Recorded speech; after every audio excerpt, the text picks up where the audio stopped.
Good morning students. मेरा नाम है प्रतीक खंडेलवाल। मैं गवर्नमेंट पॉलिटेक्निक कॉलेज भरतपुर में मैकेनिकल डिपार्टमेंट में एज ए लेक्चरर वर्क कर रहा हूँ। हम लोग आपके जो एमई 303 सब्जेक्ट है उसकी वीडियो लेक्चर सीरीज पे वर्क कर रहे हैं, जिसमें हम लोग स्टीम टरबाइन चैप्टर स्टडी कर रहे हैं। लास्ट वीडियो लेक्चर में हमने न्यूमेरिकल प्रॉब्लम सॉल्व किया था इम्पल्स टरबाइन के ऊपर। आज भी हम लोग स्टूडेंट्स एक न्यूमेरिकल प्रॉब्लम ही डिस्कस करेंगे। आज वो हम डिस्कस करेंगे रिएक्शन टरबाइन के ऊपर। देखिए, मैंने आपको पिछले लेक्चर्स में इम्पल्स टरबाइन का भी वेलोसिटी ट्रायंगल एंड एफिशिएंसी वगैरह डराइव किए थे। देन हमने नेक्स्ट लेक्चर में रिएक्शन टरबाइन के भी किए थे। सो वो आपने देखा सारे वेलोसिटी ट्रायंगल सेम ही हैं, कुछ चीज़ें डिफरेंट होती हैं, नोमेनक्लेचर वगैरह सब सेम है, एफिशिएंसी के डेरिवेशन में कुछ चीज़ें डिफरेंट थी। उसी तरह से या न्यूमेरिकल में भी कुछ ही चीज़ें डिफरेंट होंगी, तो वो चीज़ें भी हम क्लियर कर लेते हैं, जिससे आपका न्यूमेरिकल पार्ट भी इसका स्ट्रॉन्ग हो जाएगा। सो उसी रिगार्डिंग हम आगे बढ़ते हैं। ये जो प्रॉब्लम आज मैं ले रहा हूँ इसमें भी वही कंप्लीट चीज़ें आ जाएंगी आपकी रिएक्शन टरबाइन से रिलेटेड भी। सो इससे रिलेटेड या तो इससे छोटे क्वेश्चंस आ सकते हैं या फिर इसमें बड़ा क्वेश्चंस भी आपसे बड़ा एक पूरा क्वेश्चन पूछा जा सकता है। तो आप समझिए स्टेप बाय स्टेप कैसे हम लोग क्वेश्चन को सॉल्व करेंगे, क्या क्या चीज़ें इसमें नई आएंगी, रिएक्शन टरबाइन से रिलेटेड कुछ चीज़ें नई आएंगी इसमें, तो उन्हें भी समझिए और उन्हें फिर रिमेंबर करिए। ठीक है, तो मैं क्वेश्चन रीड कर रहा हूँ और समझते हैं क्या क्या हमें दिया हुआ है। A stage of steam turbine with Parsons blending. सबसे पहले ही उसने हमें कह दिया है कि पार्सन्स ब्लेडिंग है, इसका मतलब ये पार्सन्स रिएक्शन टरबाइन होगा जिसमें 50% डिग्री ऑफ रिएक्शन होती है और कुछ स्पेशल कंडीशंस जो मैंने आपको बताई थी डेरिवेशन के टाइम वो भी होंगी।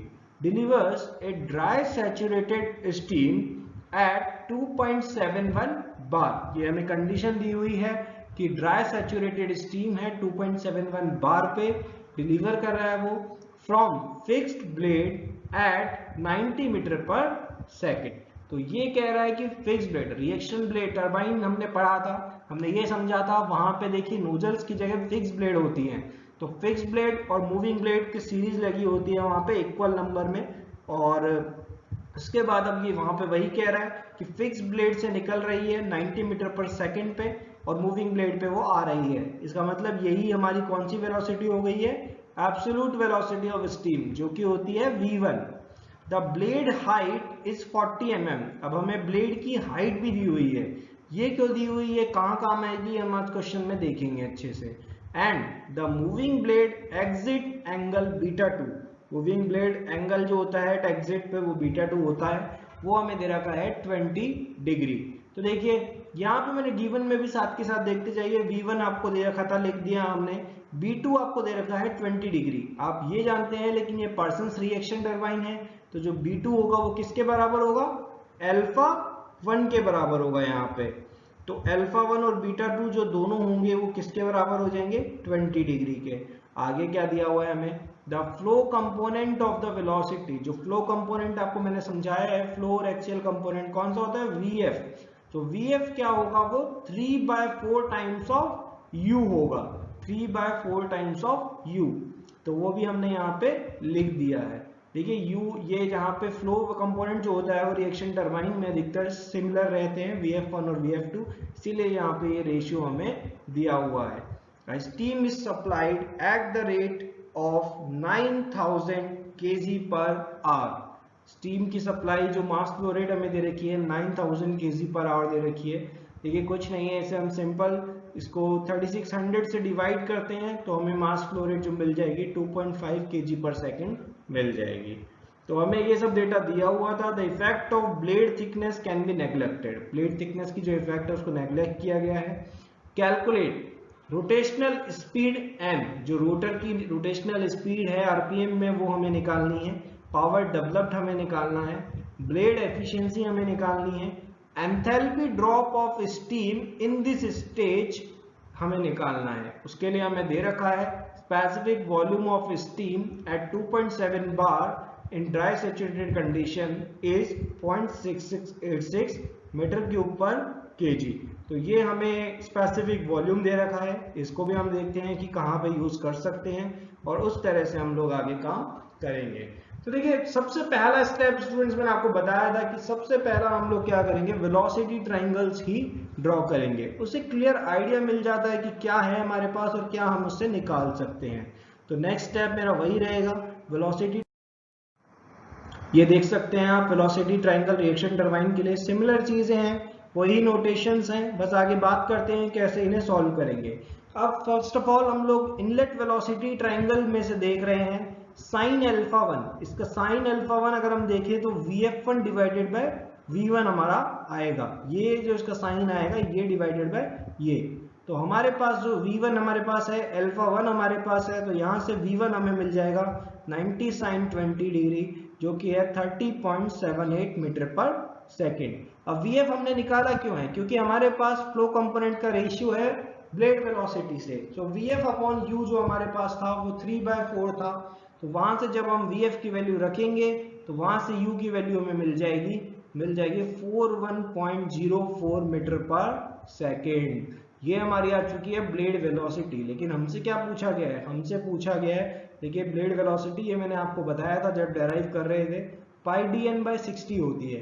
तो हमसे पूछा गया है ये रोटेशन पर मिनट n कितना है। तो उसके लिए अभी देखिए हमारे पास u आ चुका है, n हमें पता करना है, तो हमें d पता करना है। क्या हमारे पास डायमीटर है ब्लेड का? नहीं है, तो यही हमें निकालना होगा। तो वो देखते हैं हम आगे कैसे निकालते हैं। अब यहाँ पे बात करते हैं, देखिए रिएक्शन टरबाइन के लिए ये एक चीज़ है जो आपको ध्यान रखनी है, ये मैंने आपको डेरिवेशन में नहीं बताई है। यहाँ पे हम लोग मास फ्लो रेट को डिराइव कर ऐसे लिख सकते हैं, देखिए कुछ नहीं है, ये हमारा पाई डी एच, ये हमारा एरिया हो गया है, ठीक है, ये हमारा एरिया हो गया है, एरिया इनटू वेलोसिटी ये हमारा बन गया है वॉल्यूम, और उसे ही हमें स्पेसिफिक वॉल्यूम से यहाँ डिवाइड कर दिया है, इसको हम ये बन गया है मास फ्लो रेट। तो ध्यान रखिए मास फ्लो रेट का ये फॉर्मूला पाई डी एच, डी है मीन डायमीटर, एच है ब्लेड हाइट, वी एफ है फ्लो वेलोसिटी, और ये न्यू है स्पेसिफिक वॉल्यूम। तो यहां से जब हम लोग लिखेंगे मास फ्लो रेट हमारे पास है 2.5, पाई डी हमें निकालना है, एच हमने mm में थी इसे मीटर में हमने कन्वर्ट कर दिया है। आप देखिए यूनिट्स का बहुत ध्यान रखें स्टूडेंट्स, यूनिट्स में थोड़ी सी भी गलती हुई तो हमारा पूरा क्वेश्चन गलत हो सकता है। वेलोसिटी मीटर पर सेकंड में हमने रख दी है, ये मीटर क्यूब पर केजी में ये रख दिया है। यहां से हमें डायमीटर निकलता है 0.432 मीटर।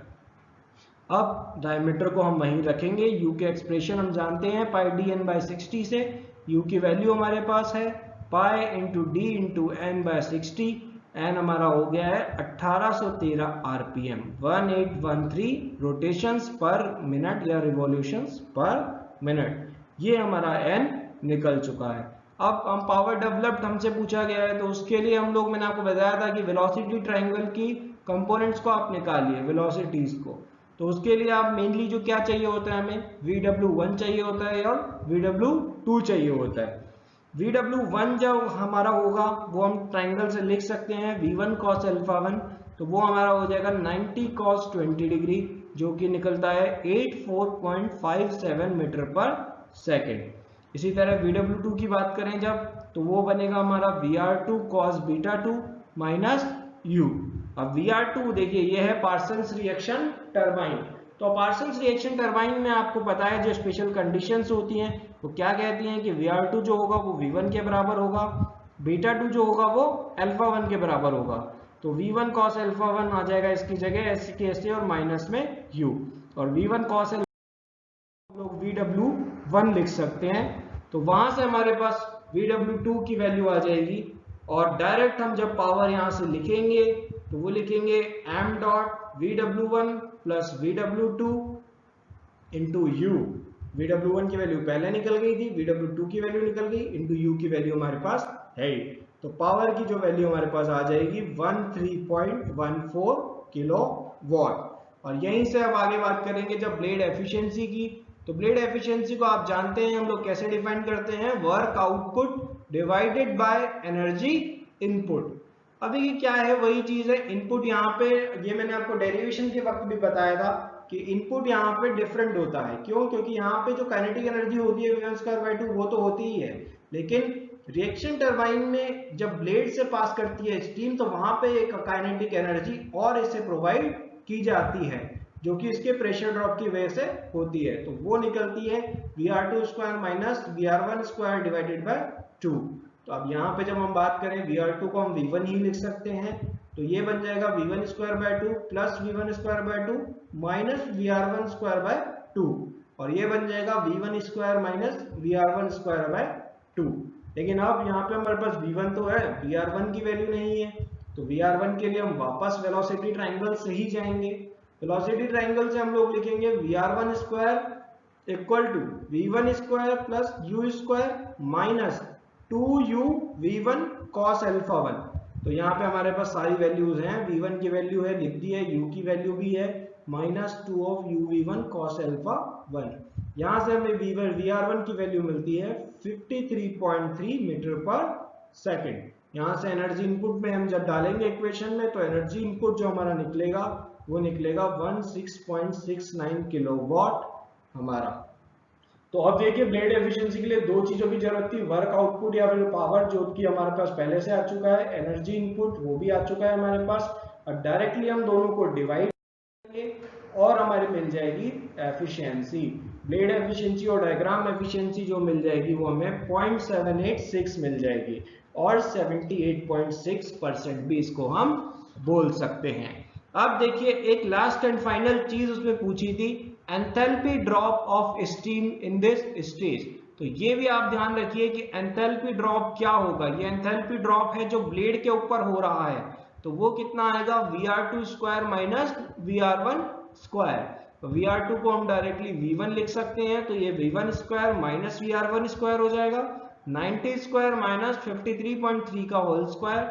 यहाँ से जो हमें मिलेगा 5259 जूल पर केजी, और डेल्टा एच हमें यहाँ मिल जाएगा 5.259 किलो जूल पर केजी।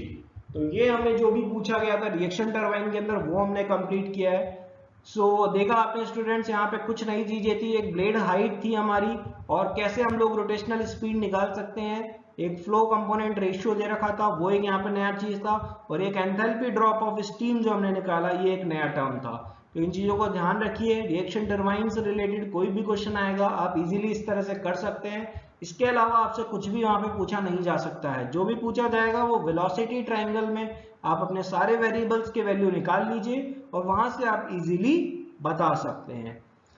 इसी तरह से हमारा जो न्यूमेरिकल पार्ट है वो कंप्लीट हो गया है, और आप ज़्यादा से ज़्यादा न्यूमेरिकल की प्रैक्टिस करिए, और आगे कोई भी डाउट आए तो मुझसे कांटेक्ट करिए। नेक्स्ट लेक्चर में अब हम आगे की टॉपिक्स को डिस्कस करेंगे। So thank you for today students.